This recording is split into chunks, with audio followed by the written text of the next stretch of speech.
sosial dengan mengutamakan etika dan juga aturan-aturan yang berlaku di dalam media sosial itu. Kasih tepuk tangan dulu.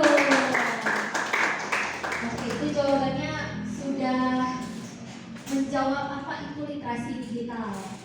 Coba selain dari Zaki ada lagi yang berani mengungkapkan pendapatnya? Pegang.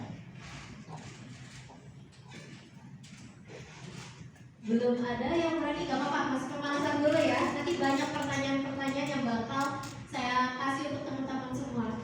Jadi literasi digital itu boleh dilihat dulu. Ini saya kasih secara singkat ya pemahamannya. Jadi definisinya itu kemampuan untuk menggunakan teknologi secara efektif. Kenapa sih harus menggunakan teknologi secara efektif? Efektif itu dalam artian si pengguna teknologi tersebut itu mampu memfilter dan mengevaluasi informasi-informasi yang ada di sosial media atau laman-laman teknologi yang pernah kita gunakan ke dalam kehidupan sehari-hari. Siapa di sini yang suka TikTokan? Yang buka TikTok, scroll reels Instagram, buka YouTube, semuanya ya. Ini gak ada yang berani ngaku nih, gak ada yang berani ngaku nih yang suka TikTokan. Malu. Perindapan. Kan kita ini sekarang lingkungannya itu sudah sangat dekat dengan perkembangan teknologi. Sekarang itu segala arus informasi itu paling cepat datangnya lewat mana? Lewat sosial media. Teman-teman pasti kalau punya TikTok pasti pada punya ya, pada punya kan TikTok ya. Kalau ada yang trending itu pasti langsung masuk ke FYP kalian. Atau mungkin lewat ada yang main X atau dulunya namanya Twitter. Ada yang masih main? Nah itu kan ada trending topiknya ya. Tiap negara atau internasional mancanegara tuh ada trending topik masing-masing. Coba teman-teman bayangkan ya, dengan arus informasi yang saking cepatnya seperti itu, gimana kalau penggunanya itu nggak punya kecakapan literasi digital, nggak bisa mengevaluasi informasi yang masuk, memfilter informasi yang masuk. Kira-kira apakah hal tersebut akan berdampak positif atau malah menjadi bumerang untuk penggunanya sendiri? Akhirnya jadi apa? Misinformasi. Terus yang kasihan siapa? Yang kasihan bukan cuma generasi kita, tapi orang tua banyak yang kena scam, banyak yang kena link phishing. Kalau link phishing, linknya kalau dipencet nanti akun FBK-nya kesedot, saldonya tiba-tiba habis. Terus nanti data-data pribadi pengguna kita tuh kayak Facebook, Instagram, TikTok itu malah tersebar luas di internet. Nah, hal-hal seperti itulah yang membahayakan. Makanya kenapa literasi digital itu sangat penting di era seperti saat ini. Lanjut. Nah, ini ada satu hal yang menjadi ironi ya teman-teman. Katanya Indonesia mau jadi Indonesia emas tahun 2045. Tapi ada hasil riset oleh Program for International Student Assessment. Pada tahun 2022, Indonesia itu berada di peringkat ke-62 dari 70 negara dalam tingkat literasi masyarakatnya. Ini baru literasi aja, belum nyampe ke literasi digital. Ditambah lagi, hal yang bikin itu makin parah adalah data dari UNESCO bilang hanya sekitar 0,001% masyarakat Indonesia yang rajin membaca. Perbandingannya 1 dibanding 1000. Bayangkan Indonesia dengan jutaan warganya, masyarakatnya, tapi minat membacanya masih sekecil itu.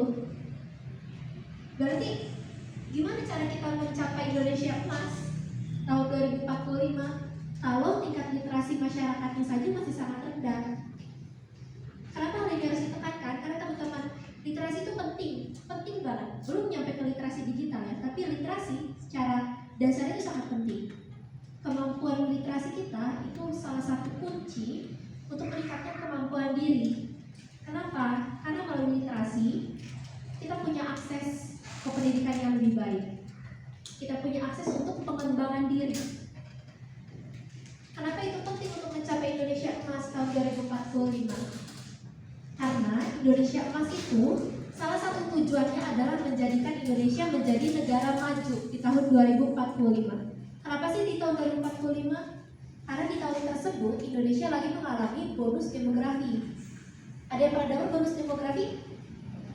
Jadi bonus demografi itu fase di mana suatu negara itu memiliki masyarakat atau penduduk dengan usia kerja yang paling tinggi. Usia kerja paling tinggi itu ya nanti momen-momen kita nih Gen Z, mungkin ya kalau teman-teman di sini kayaknya generasi Z ya, ada yang masih milenial atau generasi alpha? Kalau yang ini nggak usah ditanya ya. Kayaknya rata-rata ini Gen Z atau mentok-mentok milenial akhir ya. Jadi kita ini nanti yang memegang tanggung jawab yang menjadi tulang punggung negara, karena kita lah nanti yang akan menjadi usia pekerja paling banyak di tahun 2045. Sekarang bayangin kalau usia pekerjanya itu tidak memiliki kecakapan literasi yang baik, gimana kita mau bersaing di dunia pekerja nanti? Bersaing bukan hanya sama warga negara sendiri loh nanti. Mungkin banyak juga nanti malah orang-orang asing yang malah bekerja di Indonesia. Karena apa? Karena kualitas masyarakat Indonesia yang sendiri masih kalah dengan tenaga kerja asing. Kita nggak mau dong, ini tanah kita, harusnya kita yang memberdayakan tanah air kita ini, jangan malah sama orang lain. Makanya kenapa saya tekankan literasi itu penting, membaca itu penting. Kalau sekarang membaca kayaknya udah bosen gitu ya, membaca udah bosen, udah nggak relate gitu baca buku gitu, udah banyak yang literasi digital. Karena sekarang ternyata generasi muda udah banyak yang nggak relate baca buku fisik itu atau mencari informasi pengetahuan lewat buku fisik. Jadi sekarang informasi beredar lewat digital, lewat TikTok, banyak konten-konten edukasi. Podcast, banyak podcast edukasi. Banyak sekali sumber-sumber di internet yang bisa kita manfaatkan untuk pengembangan diri kita. Lanjut.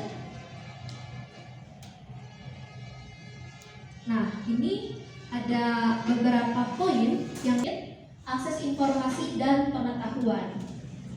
Sekarang gini teman-teman, buku makin hari itu makin banyak, ilmu pengetahuan itu makin hari makin bertambah. Sumbernya bukan cuma dari buku doang kalau sekarang, tapi bisa dari mulut ke mulut. Dalam artian apa? Content creator. Banyak konten-konten yang memberikan edukasi untuk masyarakat. Dan itu bukan cuma datang dari content creator lokal atau di Indonesia, tapi mancanegara juga ada. Makanya kenapa di sini penting bagi kita untuk bagaimana sih caranya memanfaatkan teknologi yang ada untuk mencapai atau mengakses informasi dan pengetahuan tersebut. Terus ditambah sekarang siapa yang masih baca koran? Ada nggak yang masih baca koran? Nggak ada. Atau mungkin orang tuanya di rumah ada yang masih baca koran? Ya udah jarang banget ya. Ada yang ini baca berita, maksudnya nonton berita di TV. Kalau udah ada penting banget teman-teman. Kita untuk mengetahui update apa yang terjadi di dunia secara global ini dari mana sih? Dari berita salah satunya. Kalau teman-teman bisa memanfaatkan teknologi yang teman-teman punya, tentunya teman-teman meskipun nggak pernah baca koran, nggak pernah nonton berita, tapi masih bisa terpapar oleh berita-berita internasional. Di sini ada yang masih kuliah? Coba angkat tangan yang masih kuliah. Jurusan apa? Administrasi bisnis. Tapi jurusan apa? Sama. Jurusan apa? Manajemen pemasaran produk. Manajemen. Ini pemasaran ya. Ada yang SMK atau mungkin dulunya SMK-nya di bidang teknologi? Ada nggak? Ada nggak? Oh, ada saya. Oh, ada. Teman-teman, khususnya teman-teman yang administrasi bisnis ya tadi ya. Administrasi bisnis, teman-teman pasti harus update terus kan mengenai harga pasar, terus juga perekonomian di internasional global ini sekarang seperti apa, terus juga pasti baca-baca berita tentang oh ada saham lagi naik atau ada perusahaan yang lagi kolaps lagi dan